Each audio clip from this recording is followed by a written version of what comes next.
Well, hello, creatives, community, and kind folks. Welcome to RPG with DBJ. I am your host, DBJ, and today, again, starting off with the new year. Thank you very much, guys. There, Happy New Year, everyone. Happy New Year, there, Palace. Appreciate you being here, and everyone else who is a co-host of this show. The one and only live podcast about tabletop role-playing games you can find right here. And today we're going to go into man versus stories. So for those who don't know, I love to find um I took some meds. I've got some tea in me, loosen up the nasal passages.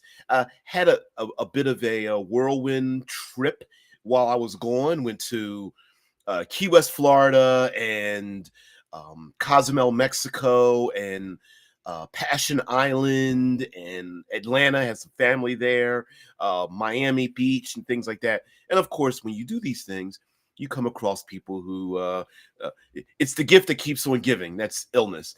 So just pushing through. But thank you very much. I listen. There are people who out there are suffering far worse than I am. But what kind of tea was? A mint tea. I like my.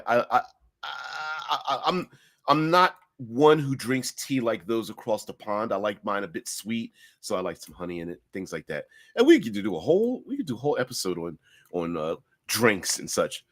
Yankee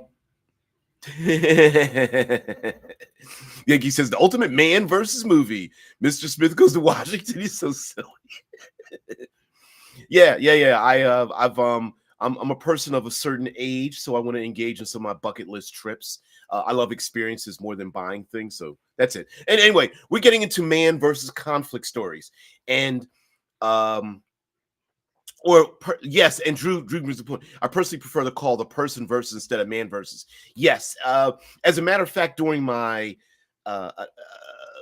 perusal of these things, I was wondering about it, and I also want to bring up the idea of we're going to go into a little bit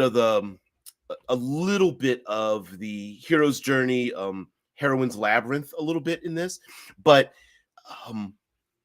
outside of tabletop role-playing games, there are many foundations, mantras, ways of being creative and categorizing that creativity. So basically learning the rules so we can break them. And in tabletop role-playing games, I believe it's a great draw for the creative spirit because we get to exercise not only many facets of our creativity across the entire creative sphere, but we get to like play with it in real time. And there's a fear, a little fluttering of the abdomen there because there's a little bit of fear of doing something and seeing if it works the first time that you introduce it. But there's also great results from that when you see other people around you in your small group, whether you're doing it online or in person, and they get great enjoyment from it. Literally, without preparation, it's just the minute you introduce it, it is it could be a great thing to experience. And so by us using some of these rules from creative endeavors like movies and television and literature, graphic novels and things like that, I think we could kind of like focus ourselves down, especially when we're struggling to come up with something creative. Then we can go, oh, I know what I was thinking of for this adventure, or oh, I know why my players aren't interested in this particular heist or social encounter or exploration or monster. It may be because of these other things. So yeah, man versus person person versus the man. Yeah, the man is the enemy in the spirit of 77. Yeah, that's that's a little bit of a niche thing you pulled out there, the End King. Yeah, I don't have that game, but I have played it before. Thank you, Chase. Thank you very much. I may look that up. Okay, so in normal, I don't know what you call it, ludo narrative elements. it is often described as man versus something. And we know that, of course, it is not always a masculine thing. It is a character, a person in your, if you are a novelist or script writer or playwright, it is one or more of your characters against something else. And it is normally using Wikipedia. Okay. Um, just to pull this as an example, Wikipedia is using that the old Ludo narrative of the most common four, which is man versus man, man versus nature, man versus self, and man versus society. Now, of course, man versus man, conflict involves stories where characters are against each other. And this is an external conflict. The conflict may be direct opposition, as in a gunfight or a robbery. It may be more subtle conflict between the desires of two or more characters, as in a romance or a family epic. This type of conflict is very common in traditional literature, fairy tales, and myths. Man versus man. Now, of course, we understand that it's not male versus male. If you want to be extremely limited, it is basically a fight. One person fights another in physical confrontation. But of course, we know that this is not always the case. As a matter of fact, many times the physical fight is the failure of a man versus man conflict. Now we have man versus nature. Now, man versus nature conflict is an external struggle positioning the character against an animal or a force of nature, such as a storm or tornado or snow. The man versus nature conflict is central to Ernest Hemingway's The Old Man and the Sea. And we see man versus nature in all of our survivalist, post apocalyptic, and uh, brutalistic animal type of storylines. So sometimes man versus nature is not even about like an evil opposition. The nature is just surviving to the next day. It could be traveling through a vast wintry or desert landscape type of thing. It may be just man surviving. We there's a movie called Buried with I was going to say Ryan Gosling. No, it's not Ryan Gosling. Um, sorry, I can't remember the actor's name. And a Deadpool actor, and it's a whole movie about a gentleman trapped in a coffin, a box, basically, and buried underground. Man versus nature can also be one in which the how do I explain this? In more dramas, it may be just a road trip traveling from one place to another, and all the hilarity that ensues getting from one place to another. Maybe because they don't have enough economic, not enough money, not enough economic value. Maybe they're lower in status in that society, in which we'll go into man versus society as well. We'll move on to man against self. And these are introspective stories. This is the kind of story where the heroine's labyrinth probably shines a lot more than a hero's journey. Man versus self deals with the conflict of the things that they've done and then dealing with the ramifications of that. There are actually a number of indie role-playing games powered by the Apocalypse games, often end uh, um, World of Darkness games deal with man versus self. So it's not just characters being murder hobos, but how do they feel about it afterwards? Dealing with the ramifications of their crimes or guilt, sadness, and things of that nature. And then lastly, we have man versus society. And man versus society, of course, is uh, we are following our characters who have their own ethics and morality, and then it's in conflict with the rules that society has in place in front of them. Oftentimes, there's that one or more characters that we relate to, often in a modern context, that hold some of our, our presupposed ethical and morality traits, or we are taught what the rules are, and then the character is now thrown into a society where those rules are being um, uh, tested, and we realize that maybe those rules aren't very good, even though in the beginning we're like, oh, those rules make a lot of sense. So And there's a lot of subcategories of these. So we'll go into some of those. And Ryan Reynolds, thank you very much. It's Ryan Reynolds who was in the movie Buried, and the entire movie takes place with him in a wooden coffin buried in the Middle East somewhere. It's pretty. It's pretty good. Pretty good. There's another movie with mm, um, just driving in a car. Um, mm, mm, mm. Uh, Doing these things live is horrible.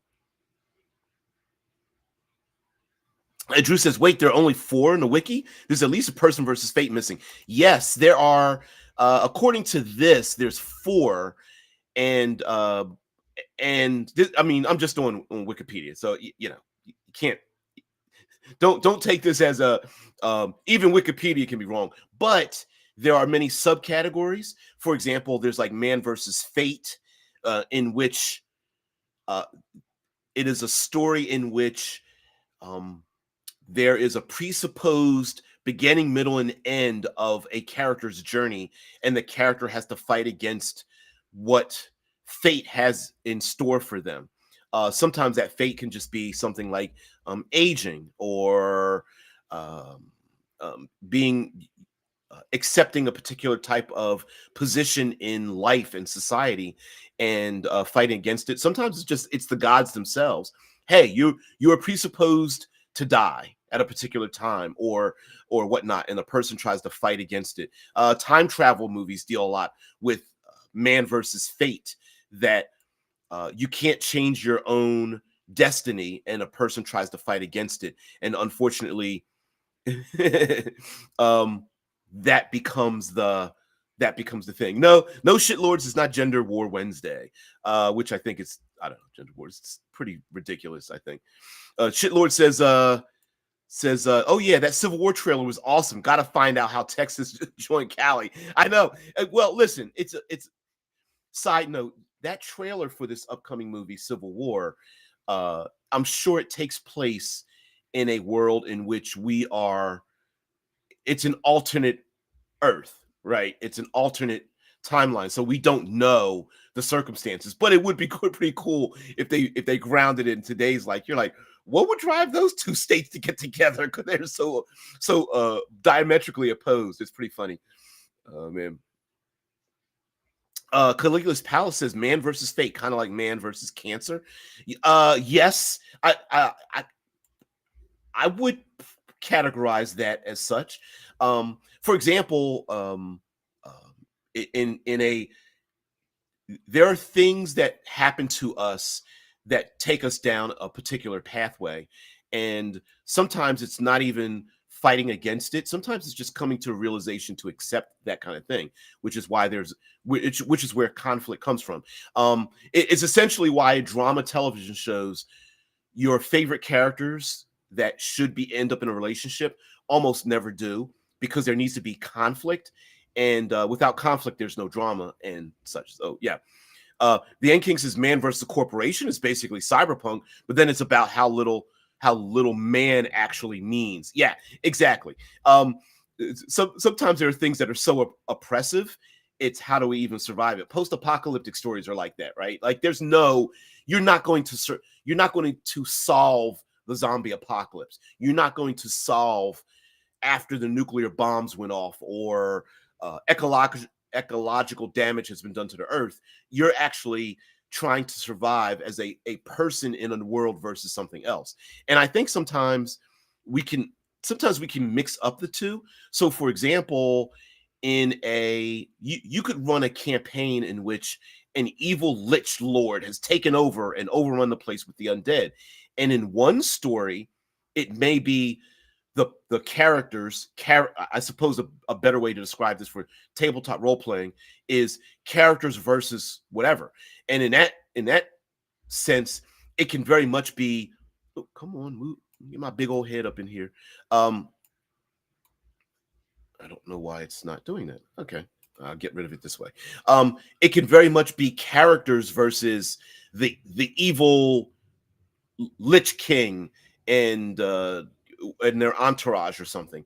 And the whole point is the conflict is characters versus evil entities. Or it could be restated as the purpose of this isn't, you cannot defeat the Lich Lords. What the real story is, it's characters versus an environment in which evil has won and surviving that. And so those are two actually different stories. It is either surviving the aftermath of a great disaster, or it could be um, solving the great disaster, and other things. And as a matter of fact, we've seen movies where even after a great disaster, it's actually more um, man versus, or characters versus society, in terms of um, how deeply do we remove civilized society from ourselves in order to survive. And so a lot of devastation style movies deal with, human beings tend to be the worst monsters in a monstrous devastation, because very quickly we realize how frail and how fragile our own society and the rules that we have. And so, yeah, that tends to be a thing. Shai says, funny you should mention it. I saw this movie on the plane. What the health, saying there is irrefutable evidence tying all animal products to cancer. What the hell? You could, well, I don't know. You uh you could, anyone can come up with anything, and then you find statistics to prove it. So I don't know. Is it true or not? I can't tell you that. But yeah, eating animals to stay alive is alive to get old enough to get cancer. Our bloody fate. That's actually very true. I've even heard that, and I don't know how true this is. Like, cancers are the body's nature's way of telling us that we are living past an age that we should have. I've heard that before. Like we're aging ourselves.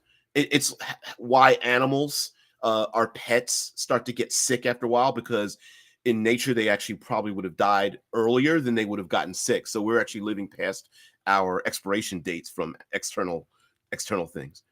Yeah. Taste of Ben Hot. Hey, what's going on there? Nitrate to the sausage. Never heard anyone. Tastes better with it. Drew says, as if getting together with someone would a happily ever after. Most relationships have far more drama as couple, and it's hard to work to keep the relationship going. You know what? There is there's a movie called The Notebook, and the writer of stories, romance, getting together, and I always loved, as a guy who is not into romance movies at all, I love The Notebook because it shows what true love is, far beyond the happily ever after, right? It shows the very beginning and end of the movie shows a couple going through um, you know, aging, and what that means to go into the end point of your life, and what it takes to be that way. So I really appreciate them showing that, because I hate the happily ever after storylines. I hear you, Drew. Dan King says, I dare you to run a game where your players have to accept that they'll never beat the Lich Lord. See how well that goes over. I know. And now, mind you, there are some games that are like that. Maybe it's not so on the nose like I pictured it, but to explain to the PCs, oh, guess what? They're the Lich Lords and they've dominated everything. And oh, by the way, they don't have stats because you'll never defeat them. Maybe it can be described a little bit differently. But yeah. There's a Forged in the Dark game called. Ooh, it's about playing warriors that have to struggle to get home after a great battle, and the entire game is only about going from the war back home. It's not about the war, and it's not about home. It's the journey in between to get home. And I think that's very interesting to have games that are like, there's a lot of indie games that are like based around a specific event. I have one right here. Castaway. It's a Morkborg variant from Monomyth, and it's basically it's a stowaway deserted island survival game. Hey everyone, you're on a deserted island, try to survive. and that's it. You it's not about getting home. It's about surviving and when you're lost by yourself and stuff. It's kind of weird. It's kind of cool though. What is your favorite disaster movie? Oh no, let's not go down that pathway. I've got a lot. All of us have a list that we change all the time. But I've got a couple of. I'd have to think about it. Anybody find a scientist out there to argue at any point? Yeah, I know. Yeah. Nature is not telling us anything. Nature is not telling us anything. It has no agency.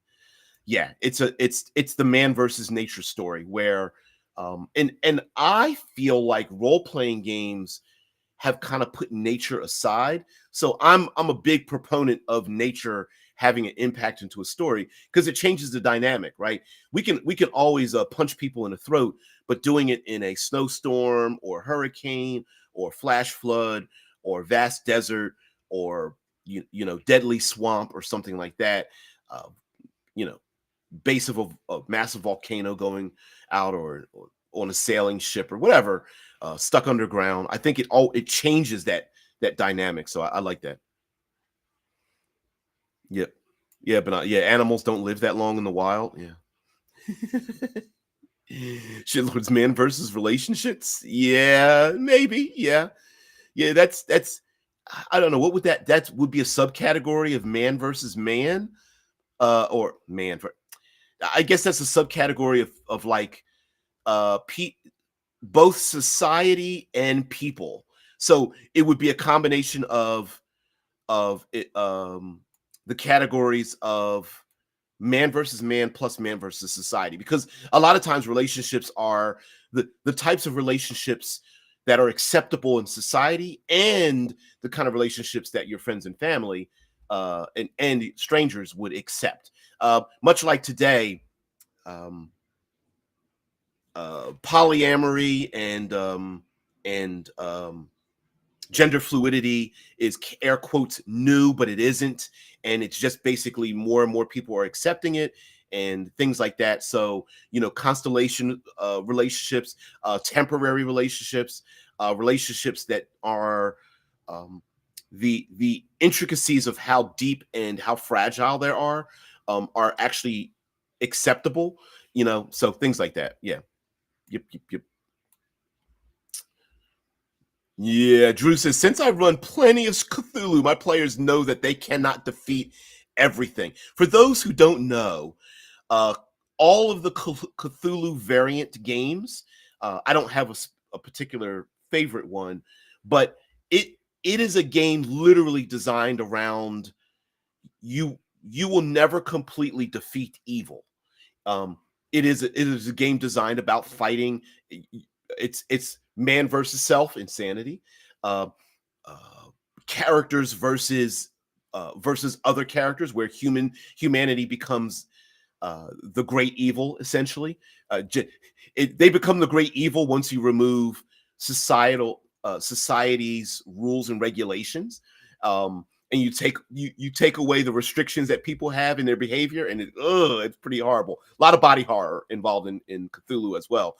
Also, with versus self in Cthulhu, with the insanity mechanic and the loss of sanity, it very much can be like, oh, I've seen something, and now that part inside of me that I never liked, yeah, it's coming out, and everybody else watch out for that.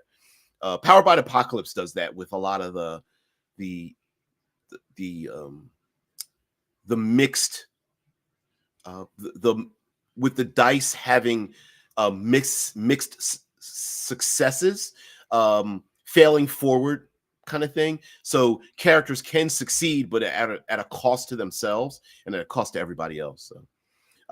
Drew says, I also enjoy running Alien, since occasionally, even when the characters defeat the xenomorph, they will get splashed with acid and still die. I'm a big proponent of simultaneous initiative on that kind of thing, too. Yeah. Is it Alien, Mothership? These are all horror sci-fi games. I think oh, there's one game where it's like you survive, you help an ally survive, you solve the problem, and you only get to pick two. I can't remember it. Yeah, it should. I kind of liked the core, but it was dumb as fuck when it comes down to the science. I agree, but I don't know. I thought it was dumb fun. Like we're going to dig down to the Earth in the center of Earth and set off nukes to get the core of the planet to keep heating up or something like that. Yeah, it was kind of dumb. But listen, kind of cool to have a laser digging tunneling machine that falls into a mile wide geode or something down in the earth. I don't know. I think that's kind of cool. Yeah. Yeah. Splash with acid, your reward for living too long. That's why, what is it? My theory is that the longer life you live, the greater chance you will die. Simply by percentages. True immortality would mean that you'd probably die just from the heat death of the universe. The Ant King says, I've told you this before, but I want to run a Call of Cthulhu game where the monster is a mundane tornado in Kansas, but treated like a Lovecraft horror. It would perfectly fit in there. Absolutely.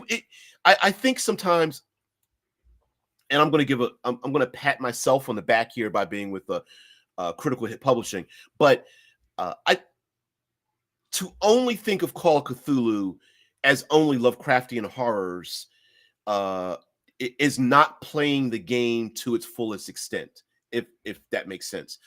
For example, I have been very, very slowly in the midst of wanting to write a Call of Cthulhu adventure, basically, for lack of a better term, calling it emergency broadcast system. So for those who don't know, here in the States and plenty of places around the world, if there's a nationwide emergency, they have the ability to cut into your like cell phones and media and express that there's a national emergency. And then what happens is people lose their minds. And I always thought it would be cool to just have a national emergency and no one knows what the emergency is. And the game is about the society losing its minds, the characters having to navigate through mobs of people and preppers with guns and finding supplies to try to find out what the emergency is. But what the emergency is actually minor. It's just surviving the downfall of humanity. So I think that would be kind of cool. And yes, having a Lovecraftian Kansas tornado would be perfect for that. For Critical Hit has written a number of adventures that are like modern day horror kind of things, like Exxon oil spill. You have to go up into the vast, Arctic North and figure out what's going on and that kind of thing, kind of based off of Alien. The Thing. There's one in the desert. A bunch of young people driving a muscle car through the desert in the 70s and such, bare feet up on the dashboard and listening to classic rock and stuff. And then hilarity ensues when you are stopped by a bunch of hillbilly inbreds, things like that. Yeah, Caligula says polyamory free for all mass slaughter, like the Battle of the Five Armies. Depends on what state you're in. I think so. Polyamory. When the player hoards 29 weapons they don't need. Yes. I can't bear to split with this when I'm in love with all of them. You do realize that's like a fourth hand axe you picked up? I don't care. Taste of Banana says, or the Battle of the Three Emperors at Austerlitz by Brno. At least Tolkien didn't make that one up. I'm not familiar with that real life event. I am not familiar. I'm vastly ignorant of history, world history in general. So I apologize for that. Shai says the idea that their burrowing ship was made through some kind of scientific breakthrough to get stronger the more stress it underwent by I know this is the core. Yeah, by the token black scientist was first to die. Yeah, I know. Yeah, it gets stronger the more pressure it's under. Yeah, I know. Polyamory, all pole arms belong to me. Don't make me bring up a list of pole arms there, sir. Don't make me do it. I don't know. It pulled me into D&D, so I guess I can't hate it that much. Drew says, I like the idea of an unknown emergency and would like to steal that idea. It's too late. You already stole it. It's too late. Yeah, National Broadcast System. I always thought it would be really cool to have like a random list of emergencies that could happen. Um, uh, the Twilight Zone, classic Twilight Zone, did the exact same thing, where a whole community, like the power went out, and the people in the community were trapped, and they were starting to devolve and take each other out and things like that, and come to find out that it was I think in the Twilight Zone, uh, there were two versions of it. I think one was an alien, um, that aliens had done this specifically to humans by trapping them, and then looked at the humans and was like, yeah, we don't need to meet them for real, because look how terrible they act towards each other. It's a shame. And then I think there was another storyline where it was the government that did it, and the government was like, yeah, we're going to have to come up with a new idea, because if there is a real nuclear war, we're just not going to survive. Society's not going to survive. Stuff like that. Yeah. Shai says, we have a peasants' rebellion in Germany now. The one in the 15th century is where the Bardiche was invented. Don't make me call it. Let's see. List of pole arms in the pole arms. Let's see. Is there a list of them? Yep. We got a list. We got ourselves a list here in, where did I find this at? OSR Wiki. I think this is I don't think this is anything. Oh, you got me doing it. I went down the hill. You got me going down the hill. Don't make me do that. Okay. I think Drew says I probably would go with something similar to a cognito hazard from SCP for that. yeah, maybe, yeah. Tractor versus Capitol building. Now, why I think the man versus thing, person. Let me see if I can find an image of some of these like classic literature kind of things. Here we go. I will put this up. Let's see if I can. Different types, 4 types of conflict. I will try to. Why I think this is important is because sometimes we may not know how to express what we're trying to share in terms of our setting, right? So, for example, in a little bit of a joke, it's like, hey, explaining to players that they'll never defeat the Lich Lords, and yet you've described the Lich Lords taking over the world, means that it's like a session 0. What story are we telling? Are we telling a story where it's our characters versus the other people in the world, or are we telling a story about introspection? And sometimes players that involve in a game may not realize that there is this thing in the game. For example, despite the fact that all of the Cthulhu style games exist and they have a cult following, there's a lot of players that try to play it like Dungeons and Dragons, and it doesn't work. And it's because that game has a person versus self aspect to it that some players don't understand that that's part of the game. For example, in playing any of the Lovecraftian Cthulhu games, you're not going to win the game by trying to min-max your character. It just won't work. Numerically, it is designed that you will not stand up to the Lovecraftian horrors and win. That's not how you win. You're going to have to work together with your group and discover evidence and be creative, and many times run away from dangerous horrors, and understand that you're not going to make a combat monster type character. Now, there are versions of the Cthulhu style things like Knights Black Agents, or Knights Black Agents, and some others, Delta Green, where you do play a character that's a little bit more of a badass. But the idea that, hey, in my game, in my setting, it's not just going to be person versus person, it's also going to be person versus nature. So if I know I'm going to use elements of like torrential rain and mudslides and forest fires and things like that, I want my players to know that, so that they design characters that are that way. Um, it's many reasons why, for example, in fifth edition, conflict is boiled down to hit points. There really is no other loss cost effect analysis based on anything other than hit point loss and gain. So when you try to threaten characters with um, having bad reputations, becoming infamous, loss of land, even loss of gold and such like that, a lot of that is very minor, if not ignored. Getting lost is not a factor. Starving is not a factor in fifth edition Dungeons and Dragons, and so therefore, person versus nature doesn't really exist in that game. Person versus society doesn't really exist in that game, and unless the players accept that. And so, depending on if you're running another game or you want to incorporate mechanics or numeric values in your game that incorporate some of the other conflicts, this is where you can say, hey guys, hey, listen, this is going to be a game where it's like not just people versus people.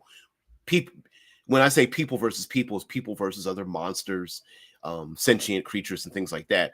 But we're going to have like an insanity metric, or you're going to have to track your resources for food and water and shelter, things like that. So, yep. Anyone can slap a butcher's knife on a shaft and make a pole arm out of it. Yeah, yeah. Clear says, "Isn't our very existence an inner conflict, you versus yourself?"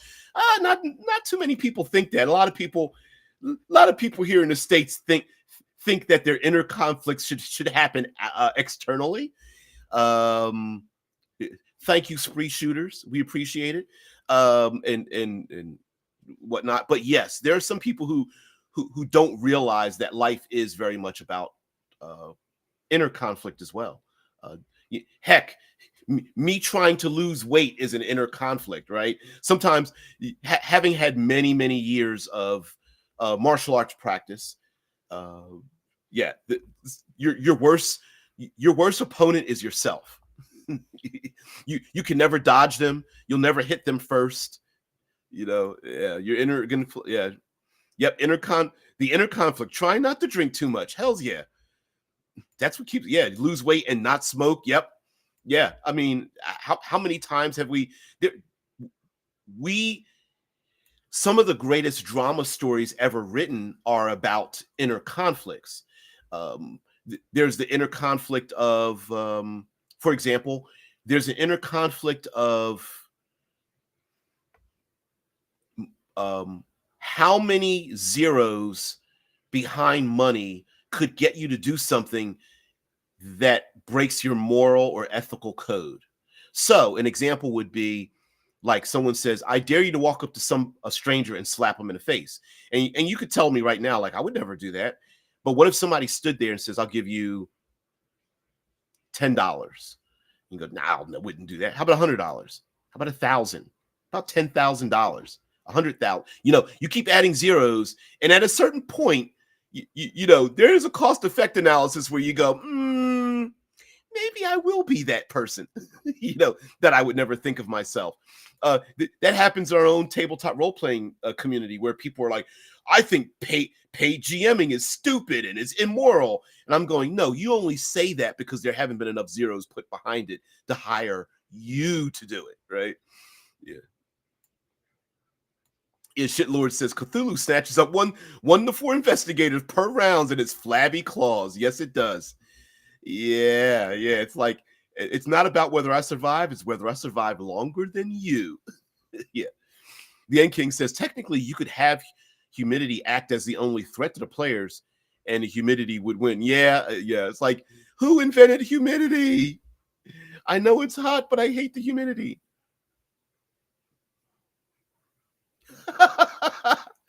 Drink 16 beers and try not to do anything that'll get you arrested. The inner conflict. Unfortunately, that's what happens on cruise ships.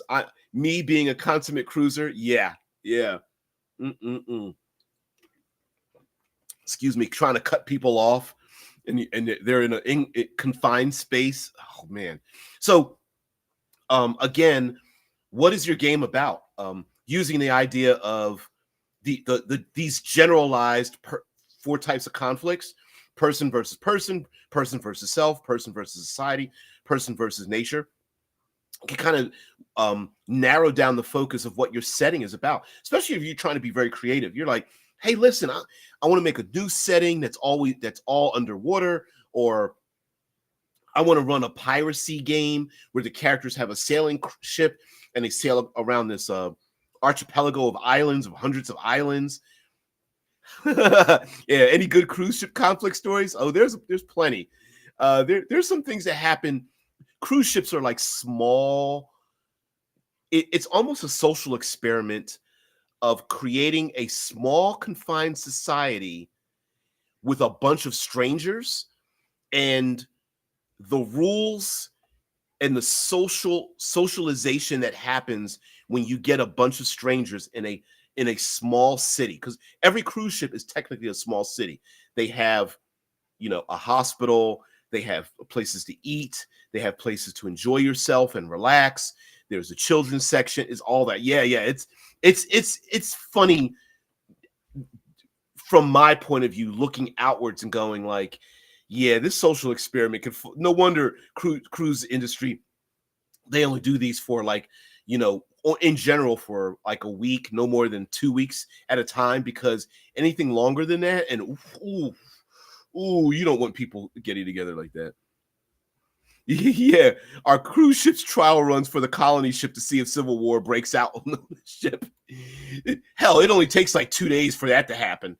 Um, Mind you, it's not as violent as the stories say it is, but it's pretty easy to have. You get 10 drinks in you in the first day, and yeah, you get people swinging.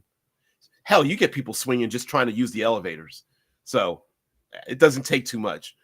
People that put all their bullshit on the deck chairs and then leave it there for like 5 hours and hog up all the deck chairs. Yeah, that's another issue.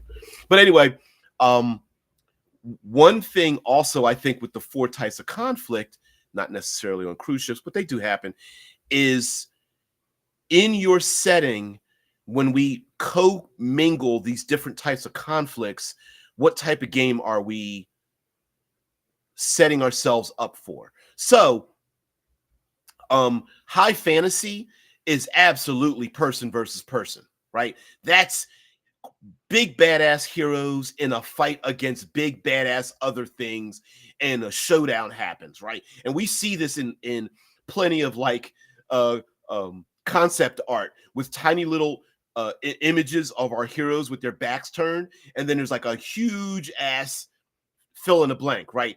Tarax, dragon, monster, whatever, fire breathing demon or something like that, standing over top of them, and our big damn heroes are going to stand there and confront them. But we know that there are people who are interested in other things, especially a lot of indie games are embracing it. For example, my run with N World and creating Level Up Advanced 5th Edition very much has incorporated into it a person versus nature and person versus society mechanism that is missing out of, say, 5th edition Dungeons and Dragons, that the people who wanted it to be designed that way are encouraged by it, but those that aren't expecting it are like, wait a minute, what's this? Where's this supply and haven thing coming from? And realizing that that's part of the game, right? The person versus self mechanism in the Lovecraftian Cthulhu games, in Powered by the Apocalypse games, in the World of Darkness games, is another thing that has drawn people into role playing and keeps people wanting to play those games, where other players that play it like Dungeons and Dragons are like, oh, this isn't just treasure hoarding. There's something else going on here. I don't understand why my character's not being successful. And this may be a reason why, is because we are having conflict with something else. And I think embracing it is also a good idea as well. For example, when we want to design our setting, let's ignore person versus person. In a person versus society setting, do you have a setting where every time the characters travel, the rules of the society change, but the characters don't? So, for example, maybe, for example, in my own setting of Obsidian Star, which is a future sci-fi pre K1 Kardashev one society of post-humanism. When the players go to different habitats within our own solar system, they're going to find themselves confronting different societies, different rules of engagement. Maybe one has very strict gender stratification, whereas another hab, everyone is a clone of themselves, and they just see everyone as identical. Whereas another habitat, so on and so forth, right? Star Trek very much deals with this. They go to different societies. Each society has a different rule. How does the crew of the Star Trek Enterprise interact? And then, of course, we have person versus person with the inner conflict of the crew, and then you have person versus society, and then, of course, how does each character react themselves being confronted, having their own ethics being challenged? You have person versus person, and then absolutely damage to ship, exploring uncharted realms, is person versus nature. Someone has to break a leg and figure out how to get home without being able to call on instant transportation or instant communication, and that very much becomes nature versus nature. I also think nature versus nature allows us to spotlight the creativity of players and the skill choices of character creation. So running, the classic physical stuff: running, jumping, swimming, sliding, fitting through narrow spaces, holding one's breath, pushing against raw odds of being exhausted, hungry, those kind of things. Very much person versus nature. Also, person versus nature could be creative uses of the environment. Hey, this plant is poisonous, but when used in a proper way, it can actually heal or drive away certain types of animals or something like that. So, yep. Mm-mm-mm. Deadman says the colony ship would have pre-selected crews that don't have any major conflicts ingrained into their motivations, which is a difficult thing to do. We've actually seen a murder happen, I believe, in Antarctica because of one person who liked to give away the endings of books or something like that. So yeah, you get people in generational ships, small confined spaces. Oh, yeah, yeah. Yeah, generation ships where the children of the children of the children of the astronauts start warring 200 years after takeoff. Yeah, there's a television show called miniseries that was called Ascension. I didn't like the ending, but it dealt with that. Yeah, generational ship that takes off, knowing that the people on the ship are about to approach the halfway point, in which if they turn around now, they could get back to Earth. But if they go past the halfway point, there's no turning back. And there's a chance that the crew today will not survive the end trip. He says, are we doing Future Friday already? Of course we are. I got to slip that in there somewhere. Shai says, there could be a fantasy colony ship in Mystara, at least gnomish engineering. Hell yeah. Actually, it actually makes a lot of sense, to be honest with you. Yeah, Shitlord says a real murder in Antarctica. Yeah, oh yeah. Let's look that up. Let's see. Murder in Ant.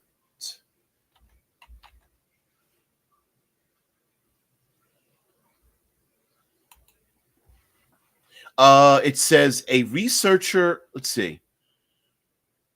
It was attempted murder. Sorry, a researcher at Russia's Bellinghausen Station on King George Island in Antarctica attacked a colleague earlier this month and has now been charged with attempted murder. And that was in October 25th, 2018. Antarctica scientist allegedly stabs colleague for spoiling, telling the endings of books. Yep. Real thing. Okay. Stop. Murder in Antarctica? That's cold. Boom, boom. Yeah. Person versus society. Wow. Person versus society in Obsidian Star when people get aggravated because of the toenails other people leave in zero G. You know what? I I actually am going to incorporate something like that. I don't mean the toenails, although that makes a lot of sense. But um uh so you guys know that I'm a consummate I love Isaac Arthur um YouTube channel, and he brought up the fact that one of the problems in space, and I didn't even think about this, but it's a great idea, is that when you let's say all of us today, we get in ourselves a spaceship and we're going to go off into space and we're going to explore the great cosmos. Shortly after takeoff, we are going to start bothering each other. Why? Because of body odor. What happens to hair, skin, toenails, um, our body waste, the effluvia of our bodies? What happens to that in an enclosed space? And we're going to have to deal with people who may or may not be hygienic in zero G. And how do you deal with that? And how do you bring that across to other people? Now, you know, you're going to have to hire people who are, like Dead Man says, people are pre-selected for these things, so they will know that these issues will come up, and so you want to be proactive in ensuring that everyone washes a certain way or has their hair cut, or will people in future societies grow, will beards grow and hair grow very long, or will people just have it, what's the term, the idea of being hairless. I was going to say dilapidated. Whether that mechanism is where all of your hair is gone. Also, would we or could we have a drug or injection or breed ourselves, genetically alter ourselves to have a pleasant, how to explain it, pleasant odor? That may be possible as well. Number one export car crash videos. He's so silly. Leave it alone, shitlords like Russians. Enough said. I don't think it's reserved just for them. Yeah, Caligula's palace says BO on colony ship. The future belongs to those who shave everything always. Yeah, I mean, listen, it may be like I half joke about the fact of, we always see in sci-fi when someone dies or they want to threaten someone, they launch them out into space, and I'm like, you kind of don't want to launch, you don't want to launch people and objects out of your spacecraft because they become relativistic missiles. You don't want to create a Kessler syndrome through funerals. But here's the other thing too, like, would it be a culturally accepted that your crew helps shave and wash each other? Maybe that just becomes a real thing. Like, hey, 3-4 people up in the showers just scrubbing each other and shaving each other, and that just might be, nakedness is, today we might look at it and like get all like teenagery and giddy, like, ooh, that's dirty, ooh, but it might just be a normal thing. Yeah, why not? Yeah. Garlic for all eternity, so everyone smells the same. Maybe, maybe. Like, for example, you could walk into. Who's to say that all of us on our great spacecraft, as we travel through the greater universe, we're so used to it we don't even think about it, but we go on to another space habitat or spaceship, and we're overcome with the smell of garlic. And for them, they're like, I don't garlic, I don't smell that. And they're like, dude, it's really powerful. They're like, well, we put garlic on stuff, but I really don't. I don't see what you mean. It's pretty silly. Man versus smell, I guess, would be the thing. Says, I just noticed Angel back there. He never has to worry about his BO. Deep Sea Namor, on the other hand, yeah. Well, okay, so right. Oops, I poked him in the groin. So yes, that is Angel. I'm a gift, a gift from my wife. I really appreciate it. My growing collection of standees. Unfortunately, they tend to be a bit expensive, relatively expensive here in the states, but they are growing. There is a theme going on back here. There was one theme, but now the theme has shifted over a little bit. But there is a theme that is happening. I've expressed it before, but you guys have to guess at it. It's not a big deal. It's pretty easy. It's literally written on the faces of the people here. But with that theme, there is kind of a little bit of fun because I actually have two more standees that I haven't put up, and I'll be flipping them in and out, so it changes a little bit. But yeah, kind of love the standees. It's me versus cardboard, I guess is the thing. Yeah, Namor probably smells pretty bad. Like Namor is very, very saltwater, fishy. You know, yeah. Mm-mm-mm. Yeah, spacemen becoming ape men grooming each other. Yeah, why not?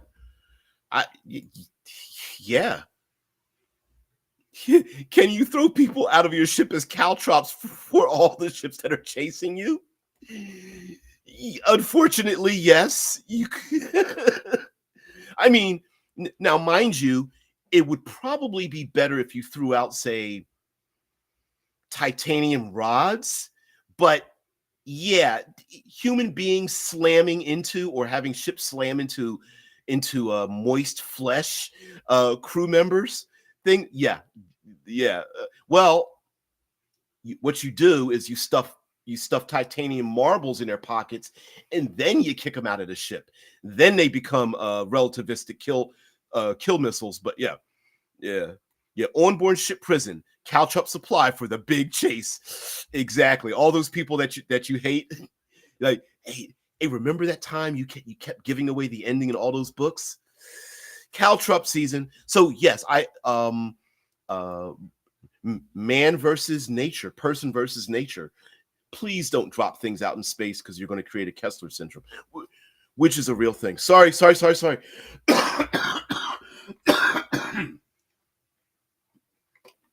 Why do we use one hole to breathe and eat with? Why one hole? So anyway, long story short, I love using non-tabletop role-playing game categorizations to refine and define storytelling, especially when my mind is like, I don't know what I'm trying to say or what I'm trying to do. A lot of times it's like that. Yeah, corpse six. Yeah, corp corpse sickles. Even better. Yeah, yeah. Gatorade, is it in you? Yes, it is in me. Sponsors this show, you sons of bitches. So anyway, Drew says, I'm not so sure they will be moist for long in the cold vacuum of space. No, not too moist. Maybe more like freeze dried, I guess would be the thing. I don't know. Yeah, maybe. Yep, got no shit, lords. The electrolytes are in my mouth hole. Uh, anyway, thank you very much for being part of the show. And um, for those who want to get into who suffer from world builders disease, and maybe you actually want to produce things like role playing game supplements and things like that. I think it behooves you to find other creative sources outside the gaming industry and then pull it inside. For example, like I really want to do like we a Rebel Moon has come out, Blue Eye Samurai has come out. There's a bunch of other series, movies, um, uh, um, uh, great and terrible media has come out, and I would love for us to like dissect it a little bit and pull it into our tabletop role playing experiences, especially the brilliance of Blue Eye Samurai. Um, and things of that nature. So I would love to bring that about. Also, yes, I'm still working on um, I'm still working on uh, bu- bu- bu- bu- bu- Obsidian Star. Let me see if I have something here to show you. Kind of. Yeah, I guess I'll show this to you. Yeah, all right. I'll share this instead. Okay. So because this is the end of it. Drew says, I'm going to think about that unknown emergency more today. Yeah, for those who don't know, there is a emergency broadcast system, and I always the precursor to a great devastation has always interested me in how it's displayed in media. You know, when a big alarm goes off across television, cell phones, media, and they start talking about a disaster, but it's undefined. And what would you do in those disasters? So, yeah, yeah. Which unknown emergency? The one nobody knows about yet? Yeah, absolutely. And does it really matter what the emergency is? So, yeah, I'm going to show something off a little bit about Obsidian Star. So, th- this is a I use Canva. For those who don't know, I use Canva, and I am not very good at um, I'm not very good at layout and design and things like that. So you get to see me kind of screw around with this. So this is a template that they have, and I'm using this as a way to describe the different type of characters that you can become, and there's going to be more mechanics involved in it. But this is an overview of like Cro-Mags and things like that. And I'm trying to make it as it's one of the most difficult things about being creative is shutting the F up. It is cutting away all the extraneous crap to define a thing in its simplest form and then give it to other people without explaining what you mean. And so, for all the character classes, there's going to be this breakdown where it's very simplified. They are slave natured and freedom nurtured. The Cro-Mags are created. They are born and bred to be a uh, slave race, and this is a problematic thing in role playing games, and I want to incorporate that into this game. And of course, in here, there's a little. I'm writing down some synopsises about what they are. Like this, I haven't written. This is already there on the right side, but on the left side, I did. For example, like a synopsis, Cro-Mags are primal. They operate on instinct and follow their emotions. They are physically powerful and enduring in nature. Here we have a little heart symbol here. Cro-Mags have a natural affinity towards children and animals. They are peaceful and artistic if given the opportunity. They are communal and embrace those in distress. Um, there's a little skull here, little warning. Cro-Mags are born, bred, and designed as an enslaved species. They are treated unfairly. They are an underclass, lower status, underestimated people. And then, and of course, why play a Cro-Mag? And the reasoning: to confront oppression and prejudice, to fight against one's genetic destiny, to embrace community, to behave instinctually, to be driven by base emotion and needs, to hide under the cloak of servitude, to show the honor and beauty of serving others, to live and die by one's own hand. And I want to incorporate. Oh, by the way, this is AI art, which is why the game is not going to be sold. This is truly AI art. I'm not claiming that I created or something like that. But yes, I wanted to include something to challenge the idea that there are things that Hadozi, not in a bit, a little bit, specifically done that way to be that way. Yes, uh, yeah, Cro-Mags versus Fate, absolutely, abs- absolutely. Um, Specifically creating people who are enslaved genetically, they are predisposed to serve others, and that's problematic. And I'm a person who's like, I like to confront things that are problematic in their issues, right? It's technology. Shitlord says, what is Hadozi? um Not just what are they, but who are they and where are they? Side note: the Hadozi are a monkey-like race in Dungeons and Dragons that have like membrane skin under their arms that connect to their arms and their thighs and whatnot. And they were problematic because they incorporated a lot of the historical, real world elements of um, mankind taken and enslaved from Africa, brought over to the States. Cro-Mag or just regular modern man. Yeah, pretty much, pretty much. Yeah. Cro-Mag's for diversity, so you can subjugate the Neanderthals. Well, no. Can you, or are there people doing it? Of course they are.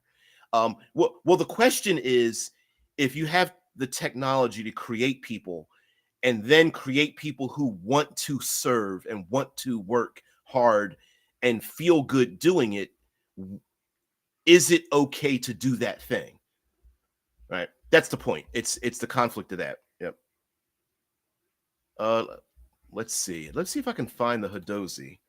Um let's see if we can find some images of them. Images. Yep, here we go. Um and the concept of the Hadozi, there's nothing wrong with them. The problem was that they incorporated a little bit too much of real life. Like it felt a little bit too close to reality. So of course they were enslaved, right? Okay, so okay, that's fine. They were enslaved, and now they escaped slavery, but only by the good graces of a wizard that came along, someone from the outside, a little bit of a savior complex for them that came from the outside. And okay, all right, okay, incorporate that. And then, well, they're happy to serve others as well, and as a societal norm. It's like, well, slave people, that's not a normal thing. And then it so there were these little aspects, and I was like, you could have split that up amongst a bunch of other racial types, and they didn't do it, and that's why it became a problem, because it's like, right, because they're a big part of Spelljammer. And it was like, you could have changed a little bit. You could have modified it, or at least updated. My feeling would be, uh make it updated instead of like erasing it. I would have updated it, but that's just me. Anyway, yep. That. Why won't this move? Anyway, um, yeah, they're from Spelljammer. But anyway, guys, we're going a little bit late here. I got to get out of here. Uh, I can feel that I need to get some more liquids in me. Got to head off to work. Thank you very much for being part of the show. Of course, tomorrow we'll talk about some other things that are non tabletop role playing types of categories. Maybe we might do the 8 types of fun. Maybe we might do like the 16 archetypes. I'm not exactly sure. Maybe something even beyond that. But anyway, yeah. Yeah, Spelljammer. The setting is safe to ignore. Yeah, not to forget that Watsy also sported some minstrel art for the. Yeah, very minstrel like. Yeah, it was stacked problematic things on one race that I think they could have spread amongst others that they didn't think too far. Yeah, yeah. It's nice to look back. Yeah, I think so too. Yeah, no problem. Guys, thank you very much for being part of the show. I really appreciate it. Got to get out of here. Thank you very much. Everybody have a great one. Thank you for spending your time here. Your time is very valuable. I hope myself and all of our brilliant co-hosts could make change in your tabletop role-playing experiences. Peace and out.